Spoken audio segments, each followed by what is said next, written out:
Hi children, last class we know about autotrophic nutrition. Now we learn about heterotrophic nutrition. What is this heterotrophic nutrition means?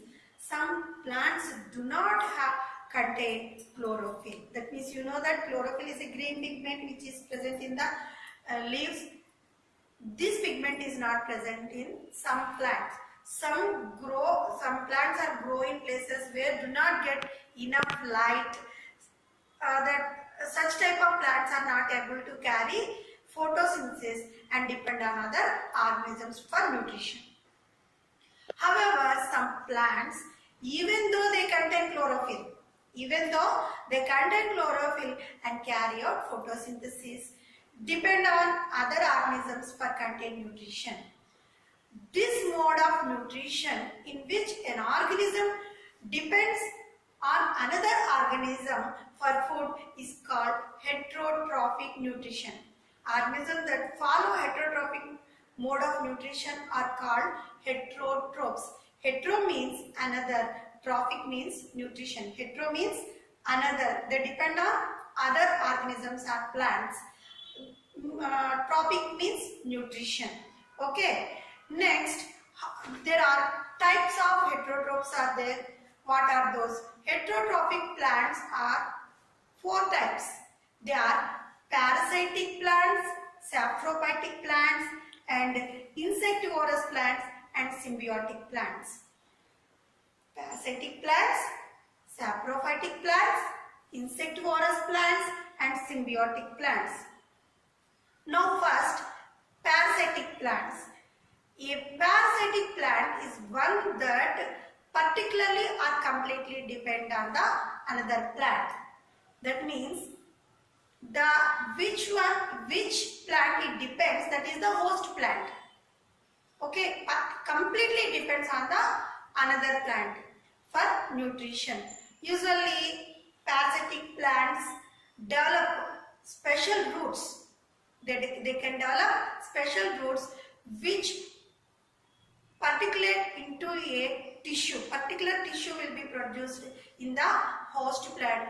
They prepare food generally absorbed from the roots and the stem of the host plant. Are you understood?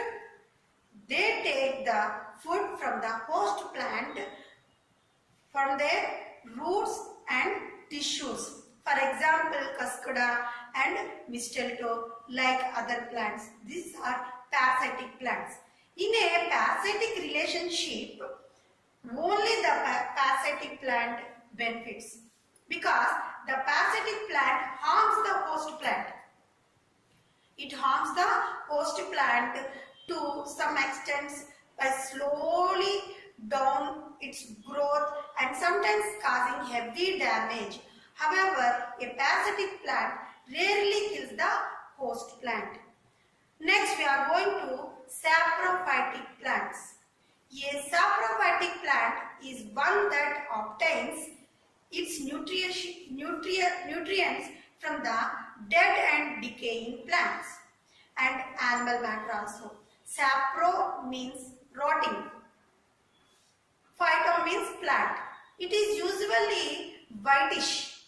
Generally, these plants shown on the other areas, white color plants are shown. Whitish, but some plants can have brightly colored flowers. These plants often have no leaves at all. They often grow in deep shade in tropical forest. Example are Indian pipe and coral root, like that. The roots of these saprophytic plants contain organisms called fungi. Generally we show in our bread also they can produce, that is fungi. It is also saprophytic plant. The fungi convert the dead and decaying matter into nutrients that can then be used as a food like sugar by these plants. Fungi are also called saprophytic. Now you know children, here parasitic plants and saprophytic plants. In the next class we can learn insectivorous plants and symbiotic plants.